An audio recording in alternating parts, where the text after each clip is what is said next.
Good day, Dr. D. My name is Valeria Garcia, and today I'm presenting Global Movements in Sustainable Urban Design Case Studies in the Resilient Built Environment. In this presentation, we will explore how diverse urban regions across the globe are interacting structural innovation, nature based solutions, and historical conservation into modern development frameworks. As we will see, transitioning to a sustainable built environment will require balancing advanced engineering with natural ecological processes. I hope you enjoyed this presentation. To understand why a sustainable built environment is so important, we must first look at the core issue facing the modern public administration and urban planning: rapid global urbanization and climate stress. The traditional gray infrastructure, which is normally characterized by rigid concrete, asphalt, and single purpose engineering, is proving increasingly vulnerable. Our cities nowadays are facing unprecedented challenges, including severe weather anomalies, intense urban heat island effects, and massive stormwater volumes that can exceed the capacity of conventional sewer systems. Unmanaged industrial footprints often isolate urban communities from natural ecosystems. The modern mandate is clear. We have pivot away from rigid designs and move toward flexible, adaptive, and sustainable built environments that will harmonize human structures with the natural world. The first specific example of a sustainable built environment takes us to Manhattan's west side, the New York's Highline Park. This project represents a remarkable environmental transformation. It is originally constructed in 1929 as an elevated freight railway to remove dangerous trains from street level. The line was abandoned around 1980s and slated for demolition.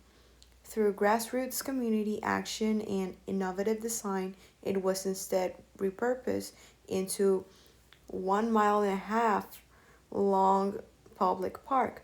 From an engineering perspective, this High Line functions as a massive, continuous green roof suspended 30 feet in the air. Because it sits on a historic steel and concrete bridge, it relies on a careful manufactured ultra lightweight sole matrix that averages about 18 inches deep. The landscape architect Piet Oudolf designed an idealized nature palette for the site, utilizing over 500 plant species and cultivars. Approximately half of these are native to the US. By creating a resilient, cosmopolitan ecosystem in the middle of a dense metropolis. Operationally, the park practices strict environmental stewardship. The horticultural staff completely bans synthetic chemical fertilizers and pesticides. Instead, they use space saving in vessel rocket like composting machines that feature internal mechanical augers. This technology accelerates microbial decomposition, allowing the park to convert 100% of its harvested organic yard waste into nutrient dense compost on site within 2 weeks, establishing a closed loop urban system. Moving forward to our next study case, it shifts our focus in the Middle East, specifically examining the Kuwait MIT Collaborative Signature Project. This research initiative addresses the sustainability of Kuwait's built environment, which has experienced a massive boom in high rise and megastructure development, such as the upcoming Silk City project in Northeast. Kuwait features a highly unique and demanding environment characterized by extreme summer temperatures by exceeding around 120 degrees Fahrenheit, high desert winds, and highly corrosive coastal conditions. To make this built environment sustainable, The project focuses on performance based engineering and advanced material science. Researchers are developing nano engineered construction materials and high performance cementitious composites designed to resist chemical and environmental degradation over a multi-decade life cycle. This project integrates advanced telemetry, including the Global Positioning Systems, also known as GPS, to actively monitor structural health and real time earthquake responses in megastructures like the Alhambra Tower. By pairing structural reliability, the rigorous life cycle analysis, planners can minimize energy expenditure from the initial extraction of raw materials all the way through a building's operational lifespan, preventing premature structural failures that demand carbon heavy rebuilding. Our third example approaches the sustainable built environment through the lens of cultural conservation and historic heritage protection, guided globally by the frameworks from UNESCO and the International Council of Monuments and Sites, also known as ICOMOS.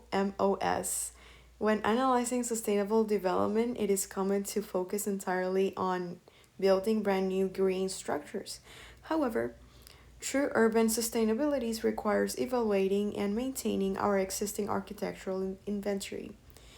Historic preservation is a powerful mechanism for sustainable growth because it capitalizes on embodied energy, which is the total energy already consumed to harvest, process, transport, and assemble the stone, the brick, and the timber of existing structures. When a historic building is demolished, that embodied energy unfortunately is entirely wasted. It is a massive carbon footprint is generated by new construction and local municipal landfills are clogged with debris.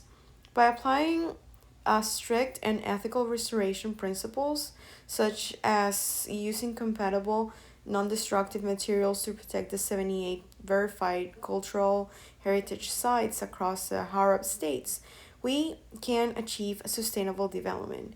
The extend the functional lifespan of existing infrastructure, preserve historical continuity, and dramatically reduce the environmental degradation associated with extracting and manufacturing new raw materials. While these global case studies demonstrate remarkable success, they also highlight the significant engineering and environmental challenges inherent to green infrastructure. Because suspended green systems like the High Line are elevated, they are highly exposed to the elements. Ambient temperatures on the bridge runs about 5 to 10 degrees hotter in the summer and colder in the winter than at street level. This causes the shallow soil beds to freeze solid from both above and below, subjecting plant root zones to severe frost having and winter self damage.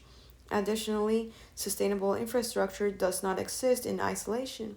It is indeed deeply impacted by surrounding real estate development. In dense cities, ongoing skyscraper construction can completely alter the localized microclimate. These high rise towers project new wind tunnels and create precipitation shadows that block natural rainfall and plunge full sun garden beds into permanent shade. This requires public administrators and horticulturists to view the built environment as a shifting ecological succession, constantly monitoring and adjusting the plant palettes to survive under the changing canopy of the surrounding urban skyline. When we look across these examples, a broader global paradigm emerges. The movement toward nature based solutions and the sponge city model of urban planning.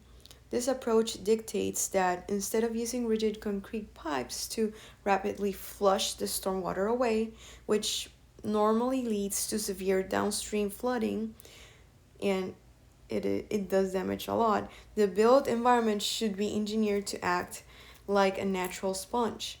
By introducing permeable pavements, bioswales, rain gardens, and urban wetlands, sustainable cities can naturally absorb, filter, and recharge the local water tables on site. Moreover, these sustainable designs bridge the gap between engineering and human wellness by introducing dense, diverse natural ecosystems into urban hardscapes as a profound biophilic effect. Scientific data shows that interacting with these integrated natural spaces actively alters human chemistry, significantly reducing cortisol levels and mitigating urban psychological stress.